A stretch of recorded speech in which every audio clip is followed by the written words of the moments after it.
అందరికీ నమస్కారం అండి. 70 సీట్లు 60 సీట్లు 50 సీట్లను ఎక్స్పెక్ట్ చేశాము ఫస్ట్ లో. తర్వాత ఉన్న ప్రాక్టికల్ కారణాల దృష్ట్యా 24 సీట్లు సార్ తీసుకోవాల్సి వచ్చింది. ఇప్పుడు 21 సీట్లు అంటే మళ్ళీ నిన్నటి నుంచి చర్చలు మొదలయ్యాయి.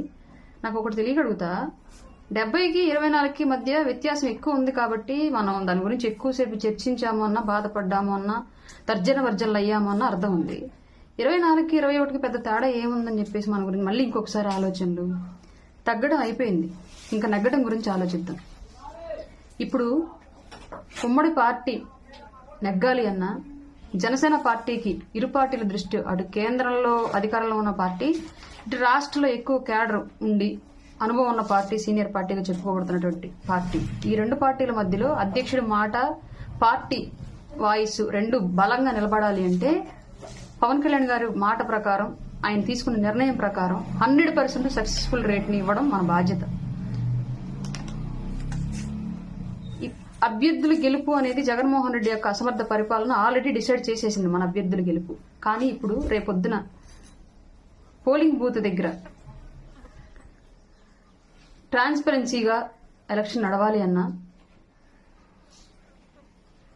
ప్రజల కోసం నిలబడ్డ పార్టీల యొక్క ఆశయం నిలవాలి అన్నా, బూత్ ఏజెంట్లు, స్థానిక క్యాడరు, స్థానిక నాయకత్వం 100% భేషజాలు వదిలి నిస్వార్థంగా పనిచేయడం అవసరం. ధైర్యంగా పోరాడడం అవసరం. దాని గురించి ప్రతి ఒక్కళ్ళం ఆలోచిద్దాం తప్ప మళ్లీ తర్జన వర్జనలు మొదలుపెట్టి నిరాశకి, నిస్పృహలకి లోనవాల్సిన అవసరం అయితే లేదు. ఇంకా తగ్గం, 100% నెగ్గుతున్నాం. ఈ విషయం గుర్తుపెట్టుకోండి. అలాగే అధికారంలోకి వచ్చిన తర్వాత కూడా ఈ దరిద్రుడు జగన్మోహన్ రెడ్డి అనే దరిద్రపు ప్రభుత్వం ఈ రాష్ట్రాన్ని వదిలిపోవాలి అన్నా, రాబోయే రోజుల్లో ప్రజల యొక్క భవిష్యత్తు బాగుండాలి అన్నా, ఉమ్మడి పార్టీ అధికారంలోకి రావడం ఎంత అవసరమో, అధికారంలోకి వచ్చిన తర్వాత రెండు పార్టీలను కలపడానికి ఎంత తగ్గి, ఎంత శ్రమించి తన మాట మీద ప్రజల కోసం నిలబడి అన్ని రకాలుగా తానే నష్టపోయి వాళ్ళు నిలబడ్డటువంటి పవన్ కళ్యాణ్ గారి యొక్క మాట రేపొద్దున అధికారంలోకి వచ్చిన తర్వాత ఆ ఇరు పార్టీల నాయకత్వం ముందు ఘనంగా నిలబడాలి అన్నా మన సపోర్ట్ ఎంతో అవసరం.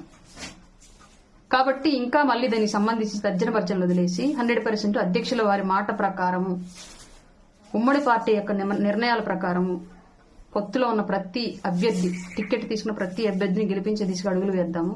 ఇంక ఈ డిస్కషన్స్ ఇక్కడ ఆపేసి గ్రౌండ్ లో గట్టిగా పనిచేయాలని చెప్పేసి మనస్ఫూర్తిగా రిక్వెస్ట్ చేస్తున్నాను.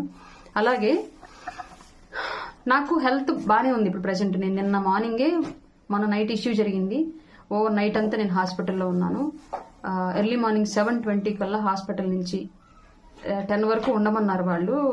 మా అమ్మాయికి 10th ఎగ్జామ్స్ జరుగుతున్నాయి, సిబిఎస్ఈ సిలబస్. తను ఇబ్బంది పడుతుంది, మళ్ళీ జడ్లేసే వాళ్ళు, ఫుడ్ అంతా ఏమీ లేరు ఇక్కడ మళ్ళీ. అందువల్ల నేను ఇంకా 10 గంటలకు వెళ్ళేది, ఇప్పుడే వెళ్తాను నేనని చెప్పేసి మెడిసిన్ తీసుకుని రావడం జరిగింది. పైగా పోలీస్ కేసు ఇష్యూ ఒకటి ఉంది కాబట్టి దానికి సంబంధించి ప్రాసెస్ ఉంటే దాని గురించి నేను 7:30కి హాస్పిటల్ నుంచి వచ్చాను. మళ్ళీ రమ్మన్నారు వాళ్ళు అల్ట్రాసౌండ్ రిపోర్టుల కోసము, బట్ ఇంకా వెళ్ళలేదు. నేను బాగానే ఉన్నాను. ప్రతి ఒక్కళ్ళు కంగారు పడిపోయి కాల్స్, మెసేజెస్ విపరీతంగా చేస్తూ ఉన్నారు. నేనైతే బాగున్నాను, ఇంటికి వచ్చాను. నా రెగ్యులర్ వర్క్ నేను చేసుకుంటున్నాను. పార్టీ అధిష్టానం నుంచి నాకు 100% సపోర్ట్ ఉంది, ఆ విషయం నాకు తెలుసు. అలాగే నేను లీగల్ గా నేనేం చేయాలో కూడా నాకు తెలుసు. జస్టిఫికేషన్ జరగనప్పుడు ఏ విధంగా పోరాడాలో కూడా నాకు తెలుసు. అది పార్టీ నుంచి అయినా సరే, పోలీస్ నుంచి అయినా సరే. బట్ ఒకటి, నేను చేసే ఏ నిర్ణయం అయినా సరే ఇక్కడ ఇది పార్టీకి, నా మీద జరిగిన దాడికి ఎలాంటి సంబంధం లేదు కాబట్టి పార్టీకి వెంట్రుక వాసి నష్టం జరగడం కూడా నాకు ఇష్టం లేదు. అలాగే అధిష్టానం తీసుకునే నిర్ణయాలు ఈ సిచ్యువేషన్ లో, ఎలక్షన్ సిచ్యువేషన్ లో ఎలా ఉంటాయో కూడా నేను ఊహించగలను. కాబట్టి జరుగుతున్న విషయం అంతా అధ్యక్షుల వారికి తెలుసు. ఆఫ్టర్ ఎలక్షన్ నిర్ణయాలు ఎలా ఉంటాయో కూడా నాకు తెలుసు. నాకు ముందే హామీ ఇచ్చారు కాబట్టి ఈ జరుగుతున్న విషయాలు ఇవాళ ఒక్కరోజు జరిగింది కాదు. వాళ్ళు నన్ను మానసికంగా కొంగదీసి ఆగిపోయేలా చేయాలని ట్రై చేశారు, ఆర్థిక నేరాలు వేయాలని ట్రై చేశారు, వ్యక్తిత్వ హననం చేయాలని ట్రై చేశారు. ఇవన్నీ వర్కౌట్ అవ్వని పక్షంలో చివరిలో ఇంకా భౌతిక దాడికి తెగబడ్డారు. ఇవన్నీ ఒక ప్రాసెస్ చాలా రోజులు జరుగుతోంది.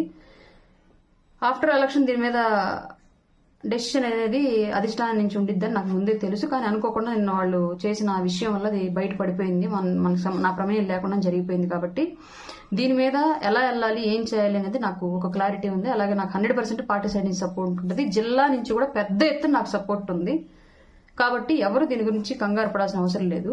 ఈ విషయం ఇప్పుడు ఎందుకు చెప్తున్నానంటే ఎస్పెషల్లీ నన్ను పరామర్శించే ముసుగులో నా నుంచి ఏదో పార్టీకి సంబంధించి నెగిటివ్ గా మాట్లాడనించాలి అనో, లేదంటే నాకేదో పార్టీ గురించో నాయకత్వం గురించో అధ్యక్షుల వారి గురించో విషం ఎక్కించాలనో చాలా మంది ప్రయత్నాలు చేస్తున్నారు. కాల్స్ ద్వారా అధికార పార్టీ నుంచి, విశ్లేషకుల నుంచి, మీడియా ఛానల్స్ నుంచి వివిధ రకాలుగా చేస్తున్నారు. నాకు ఇట్లాంటి ముసుగు సపోర్టర్స్ అవసరం లేదు.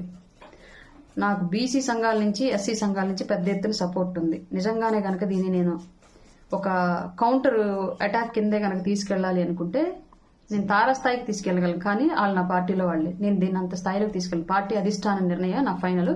బట్ వ్యక్తిగతంగా నాకు జరిగిన దానికి నేను ఆల్రెడీ లీగల్ గా యాక్షన్ తీసుకున్నాను. ఇవి 2 నిర్ణయాలు. మీరు నాకు ఫోన్లు చేసి నన్నేదో చెడగొడదామని, నా మైండ్లో ఏదో విషయం నింపాలని ప్రయత్నం చేస్తుంటే ఆపండి. ఎందుకంటే పెద్ద పెద్ద స్థాయిలో వాళ్ళు చేస్తున్నారు. నాకు అవసరం లేదు. నేను నిర్ణయించుకోగలను. పవన్ కళ్యాణ్ గారి వెంట సాగుతున్న నా ప్రయాణంలో నా అడుగు ఎటువైపు వేయాలనేది నాకు ఒక క్లారిటీ ఉంది. నేను వయసుకు చిన్నదాన్నే గాని 16 ఏళ్ల వివాహ జీవితం నాకు ప్రపంచాన్ని చాలా నేర్పించింది. నేను కొంత సెన్సిబుల్ గా ఆలోచించుకోగలను. నా గురించి నేను ఫైట్ చేసుకోగలను. నా వాళ్ళు నాకు సపోర్ట్గా ఉన్నారు. నా జనసేన పార్టీ మెంబర్స్, నా కుటుంబ సభ్యులు, నా బంధువులు, నా కుల బంధువులు, నా అత్తింటి కుల బంధువులు, పుట్టింటి కుల బంధువులు అందరూ నాకు సపోర్ట్గా ఉన్నారు. వైఎస్ఆర్సీపీ పార్టీ నుంచి కానివ్వండి, ముసుగులో ఉన్న వాళ్ళ గురించి కానివ్వండి, మీ సపోర్ట్ నాకు అక్కర్లేదు. పెద్ద స్థాయి వ్యక్తుల యొక్క పిఏలు మెసేజ్లు పెట్టి సార్ మీతో మాట్లాడతారంట, మేడం మీతో మాట్లాడతారంట అని చెప్పేసి అంటున్నారు. నాకు ఆ సార్లు, ఆ మేడంలు మాటలు నాకు అక్కర్లేదు. ఆ పరామర్శలు కూడా నాకు అక్కర్లేదు. ఎందుకంటే మీ అందరూ చూస్తున్నట్లుగా, మీ అందరూ చేస్తున్నట్లుగా రాజకీయం నేను చేయను. నాకు అవసరం లేదు. పవన్ కళ్యాణ్ గారు వెంటే నా అడుగులుంటే ఆయన ఏ నిర్ణయం తీసుకుని నాకు అభ్యంతరం ఉండదు. కాబట్టి మిగతా వాళ్ళతో కంపేర్ చేసి వీక్ పొజిషన్లో ఉన్నప్పుడు దాన్ని యూజ్ చేసుకొని దుమారం రేపి మీ స్వార్థానికి ఉపయోగించుకోవాలనే ఆలోచనలు నా అందు ఆపేయండి. మీ ప్రయత్నాలు ఫలించు. ఇంతకు మించి ఇంకేం చెప్పలేను. ఇదే చెప్పాలనుకుంటున్నాను. ఇంతకు మించి ఘాటుగా చెప్తే బాగోదు. కాబట్టి నా ఫైట్ నేను చేసుకుంటాను. నాకు నా పార్టీ కోసం పనిచేస్తున్నటువంటి సపోర్టర్స్, నా జిల్లా నుంచి చాలా స్థాయిలో నాకు సపోర్ట్ ఉంది. పార్టీ నుంచి 100% నాకు ఫేవర్గానే వస్తుంది. అంటే వాస్తవాలు ఏంటి అనేది వాళ్ళు ఒకసారి వెరిఫై చేసుకున్న తర్వాత నిర్ణయం తీసుకుంటారు. అది ఈ రోజు కాకపోయినా, ఈ సిచ్యువేషన్ కాకపోయినా ఇంకో రోజు డెఫినెట్గా తీసుకుంటారు. ఆ విషయం నాకు తెలుసు. So be happy and be cool everyone.